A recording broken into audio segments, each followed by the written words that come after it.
Әлі сіздермен Арыс1 KZ. Сіз күнделікті YouTube'ға кіріп, түрлі қызықты видеоларды тамашалайсыз. Соның ішінде менікі де кіретін болады.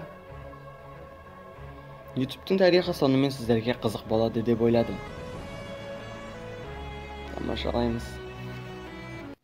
YouTube'тың тарихы 2005 жылы басталды. PayPal компаниясында жұмыс істейтін Стив Джек, Джейд Хейли, Джейви Кари есімді 3 дос танысуға арналған портал ашқысы келеді.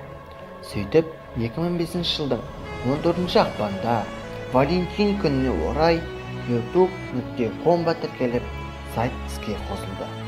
Алғашқы видео 2005 жылдың 23 сәуірінде жүктелді.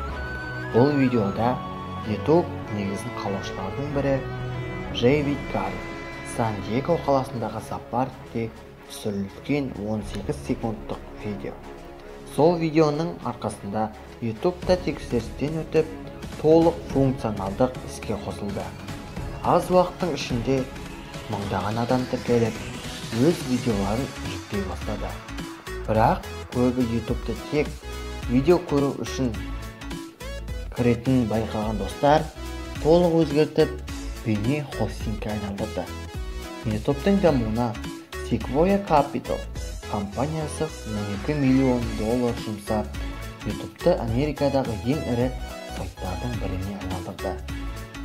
2006 жылы статистика бойынша YouTube-ға бір күнде 65 мың видео жүктеліп, 100 миллион рет қаралған.